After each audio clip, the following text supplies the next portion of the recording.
Selamat pagi Bapak Ibu dan saudara yang dikasihi Tuhan. Senang sekali pagi ini kita dapat bertemu kembali melalui doa pagi. Kita bersyukur Tuhan memberikan hari yang baru. Dan sebelum kita menjalaninya, menikmatinya, dan berkarya sepanjang hari ini, kita terlebih dahulu datang kepada Tuhan dalam doa dan firman-Nya. Mari kita berdoa. Bapa yang maha baik dalam Tuhan kami Yesus Kristus, kami sungguh bersyukur di pagi hari yang indah ini, di hari yang baru yang Tuhan berikan kepada kami. Oleh kemurahan-Mu kami dapat menikmati kembali kehidupan yang baru hari ini. Ada banyak hal yang akan kami kerjakan. Ada banyak karya yang akan kami lakukan. Dalam kesemuanya itu kami sungguh memahami dan menyadari kami membutuhkan Tuhan yang mengarahkan langkah dan hidup kami.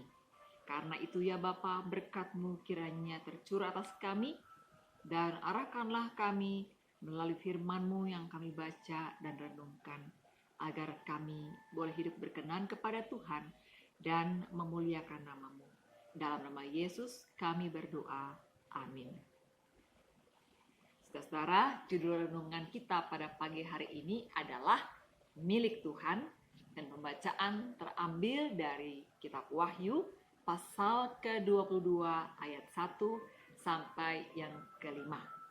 Wahyu 22 ayat 1 sampai 5. Lalu ia menunjukkan kepadaku sungai air kehidupan yang jernih bagaikan kristal dan mengalir keluar dari tahta Allah dan tahta Anak Domba itu. Di tengah-tengah jalan kota itu, yaitu di seberang menyeberang sungai itu, ada pohon-pohon kehidupan yang berbuah 12 kali, tiap-tiap bulan sekali. Dan daun pohon-pohon itu dipakai untuk menyembuhkan bangsa-bangsa. Maka tidak akan ada lagi laknat. Tahta Allah dan tahta Anak Domba akan ada di dalamnya, dan hamba-hambanya akan beribadah kepadanya. Dan mereka akan melihat wajahnya, dan namanya akan tertulis di dahi mereka. Dan malam tidak akan ada lagi di sana. Dan mereka tidak memerlukan cahaya lampu dan cahaya matahari.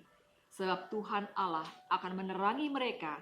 Dan mereka akan memerintah sebagai raja sampai selama-lamanya.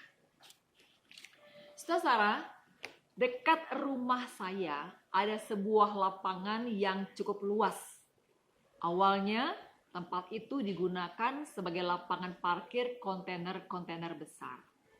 Tetapi beberapa bulan belakangan ini, fungsi lapangan tersebut telah berubah menjadi tempat penampungan barang-barang pulungan yang dikumpulkan oleh para pemulung.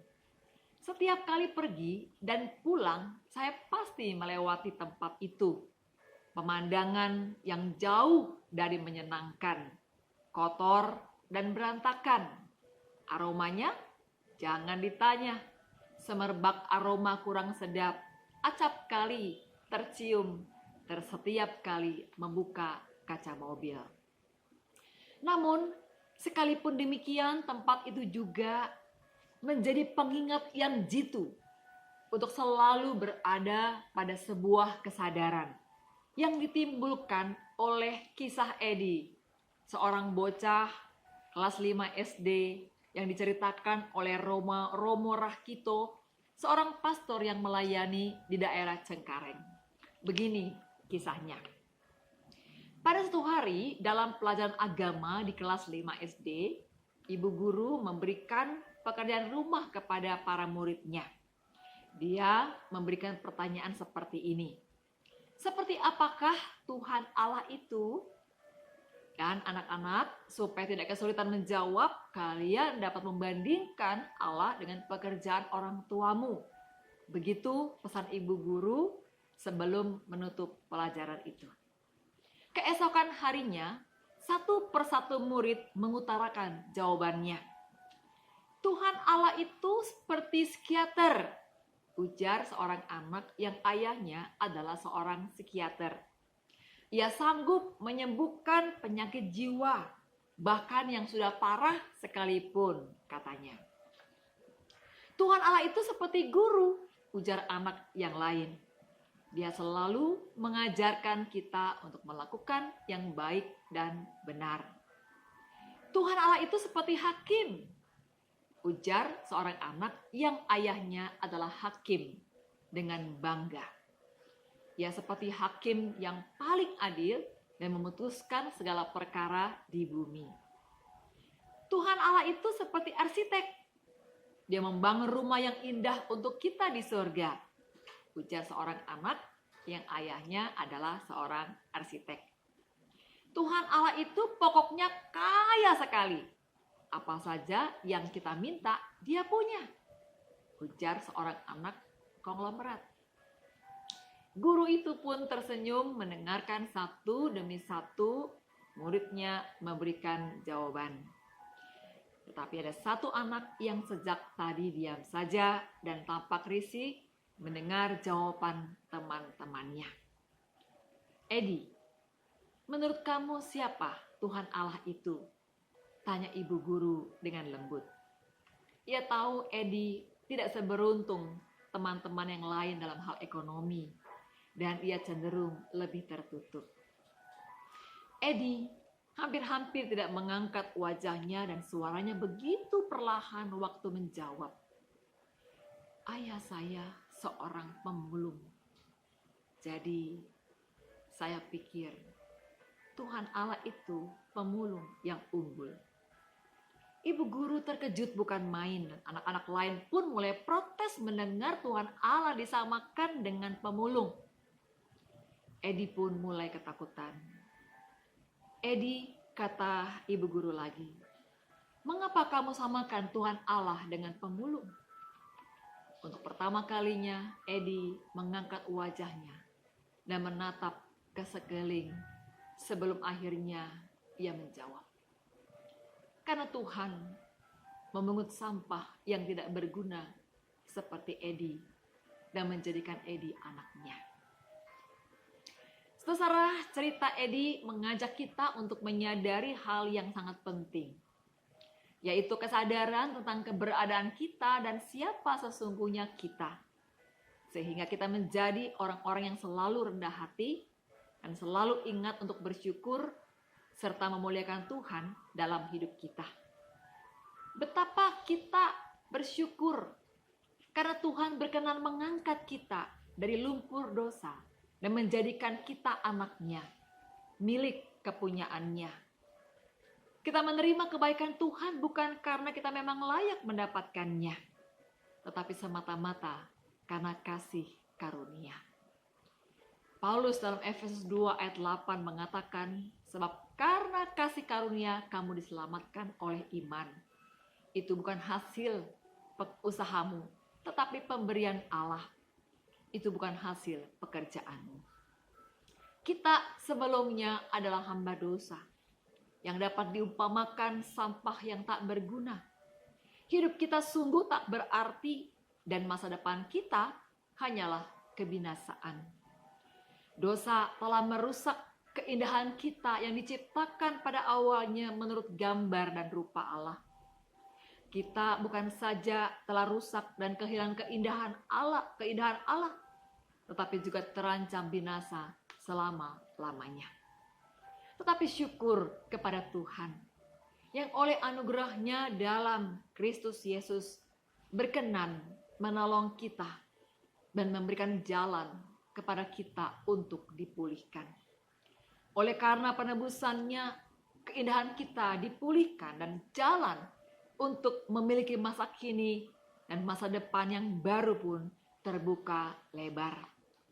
Kita menjadi milik Tuhan, kepunyaan Tuhan.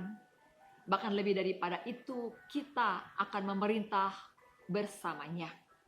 Demikian penulis kitab Wahyu menyatakan penglihatannya yang tertulis pada pasal 22.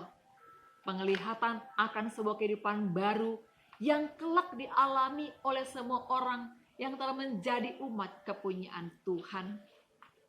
Dikatakan di situ, dalam kehidupan yang baru itu tidak ada lagi laknat maupun segala hal yang membuat manusia mengalami penderitaan. Melainkan Allah bertahta, dan seluruh umat kepunyaannya akan beribadah kepadanya. Bahwa nama Tuhan akan tertulis di dahi mereka, dan mereka akan memerintah bersama sebagai raja selama-lamanya. Demikian tertulis dalam ayat 4-5. Sungguh sebuah anugerah yang ajaib, bukan? Kita diselamatkan oleh Tuhan. Kita yang semula sampah tak berguna, dijadikan Tuhan miliknya yang sangat berharga. Kita diselamatkannya, dipulihkannya, hidup kita yang baru, bahkan dipakainya untuk melakukan pekerjaan-pekerjaan yang memuliakan namanya. Dan yang lebih istimewa lagi, kelak kita menjadi raja dan memerintah bersama dengan Tuhan. Itulah masa depan umat kepunyaan Tuhan menurut kitab Wahyu. Juga di masa kini, dalam kehidupan yang masih dijalani dalam dunia yang penuh dengan tantangan, bahkan bahaya, Tuhan selalu bersama dan menyertai kita. Janjinya adalah janji yang manis dan meneguhkan hati. Aku menyertai kamu sampai kesudahan zaman. Itu berarti dimanapun kita berada, kemanapun kita melangkah, dan apapun situasi maupun kondisi yang kita hadapi, kita selalu disertainya. Tuhan selalu bersama kita, sekarang dan sampai selama-lamanya. Kembali pada cerita awal saya tentang tempat penampungan barang-barang pulungan dari para pemulung. Pada satu sisi, itu memang bukan pemandangan yang menyenangkan. Namun, ia mengasah rasa bersyukur menjadi milik kepunyaan Tuhan dan menajamkan terus-menerus kesadaran diri yang menggugah semangat untuk terus setia melayani Tuhan selama diberi waktu, selama diberi kesempatan. Selamat menikmati hari ini, saudara, dan terus mengasah diri kita dan kesadaran diri kita untuk bersyukur dan hidup memuliakan Tuhan. Amin. Mari kita berdoa. Siapakah kami, Bapa, hingga Engkau begitu mengasihi kami? Siapakah kami, Tuhan, sehingga Engkau mau memperjuangkan kami untuk dapat memiliki hidup yang berarti kini dan di masa yang akan datang. Tiada kata lain selain rasa syukur atas semua anugerah-Mu yang begitu besar yang telah Kau curahkan kepada kami. Engkau yang telah menjadikan kami milik kepunyaan-Mu. Biarlah Engkau, Tuhan, juga yang selalu bertahta dalam hati dan hidup kami. Biarlah apa yang kami lakukan sepanjang hidup kami adalah hal-hal yang berkenan kepadamu dan memuliakan nama-Mu. Biarlah rasa syukur yang menggelora dalam hidup kami, mendorong kami untuk selalu melakukan pekerjaan-pekerjaan yang berkenan kepada Tuhan. Biarlah kesadaran diri sebagai orang-orang telah Tuhan selamatkan, menolong kami untuk hidup rendah hati di tengah-tengah sesama kami. Sehingga kami juga selalu terdorong untuk menjadi berkat dimanapun kami berada. Melalui apa yang kami miliki dan lewat apa yang kami mampu kerjakan, kami boleh menjadi berkat bagi orang-orang di sekitar kami. Terima kasih untuk semua hal yang Tuhan sudah berikan kepada kami dalam hidup ini. Dan secara khusus pada hari ini, untuk waktu yang tersedia, untuk pekerjaan yang akan kami lakukan, untuk keluarga yang bersama-sama dengan kami, untuk semua orang yang akan kami jumpai. Biarlah hari ini boleh menjadi hari di mana kami memuliakan Tuhan sepanjang waktu yang Tuhan berikan. Kiranya Engkau berkenan akan kehidupan kami, Bapa. Karena kami menyerahkan segenap hidup kami, menyerahkan seluruh hari-hari kami, dan menyerahkan segenap karya-karya kami dalam tuntunan dan penyertaan serta berkat Roh-Mu yang kudus. Di dalam nama Yesus Kristus, Tuhan dan Juru Selamat kami berdoa dan bersyukur. Amin.